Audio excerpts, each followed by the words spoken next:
Patrice. J'allais dire coucou, le revoilou. Oui, non, on ne sait plus trop sur quel pied danser à propos de Trump et de la Syrie. Dans un premier temps, le président américain annonce qu'il retire ses troupes qui font tampon au nord du pays, à la frontière turque, puis il tempère en disant qu'il ne s'agit que du redéploiement de quelques dizaines de soldats. La vérité, c'est qu'il a envie de partir, quitte à faire preuve de cynisme, quitte à trahir les Kurdes, qui seront alors à la merci des Turcs qui ne rêvent que d'une chose, les massacrer.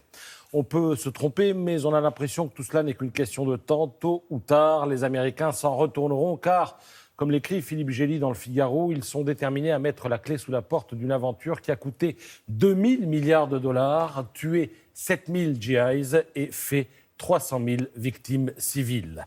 Les Américains de retour chez eux, les conséquences seront graves pour l'Europe et le Moyen-Orient. La lutte contre Daesh, qui reste active dans la région, sera affaiblie. De nouvelles violences seront à craindre. Cela ouvrira des espaces aux djihadistes. Et en France, le péril terroriste augmentera.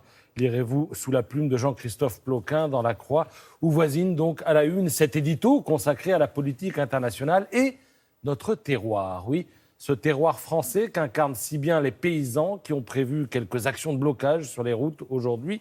Ils protestent contre les accords internationaux, les distorsions de concurrence et surtout l'agribashing, car les agriculteurs en ont marre d'être pointés du doigt, marre d'être des pestiférés. Le Point leur rend justice avec ce dossier passionnant qui a le mérite de pointer, entre autres choses, les contradictions des consommateurs que le témoignage de certains agriculteurs met en abîme. Celui-ci, par exemple, il explique qu'en région parisienne, les gens veulent des œufs bio, mais surtout pas produits à côté de chez eux. Cherchez l'erreur, mais passons et venons-en à la question des pesticides. Il est de bon ton de les accuser de tout. Alors, première question, tous les pesticides sont-ils toxiques ? Eh bien oui, puisque par définition, un pesticide sert à détruire un ravageur. Mais les autorités ne sont pas stupides. Lorsque les seuils sanitaires sont déterminés, la dose à partir de laquelle un premier effet du genre picotement ou nausée est observé est alors divisée par 100. Donc pas par 2, ni par 10, ni par 50, non, par 100. Ça laisse quand même un peu de marge de sécurité. La valeur obtenue fixe ensuite le seuil toxicologique réglementaire et il ne doit jamais être dépassé. Autre mise au point, le bio n'utilise pas de pesticides. Eh bien ça, c'est de l'intox.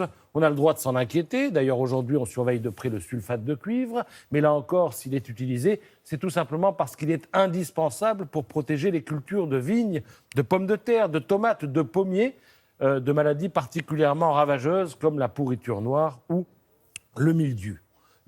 Troisième mise au point, les pesticides provoquent le cancer. Encore une idée reçue dans la mesure où aucune causalité n'a été établie. L'INSERM, qui n'est pas à proprement parler un ramassis d'ignards, a cependant établi un lien entre pesticides et maladie de Parkinson ou cancer de la prostate. Un lien, pas une causalité. Il y a un lien entre le fait qu'il existe des routes et qu'il y ait des accidents, mais pas forcément la causalité.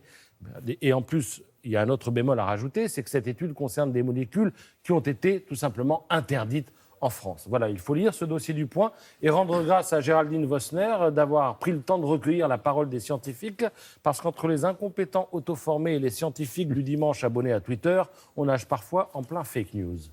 Merci.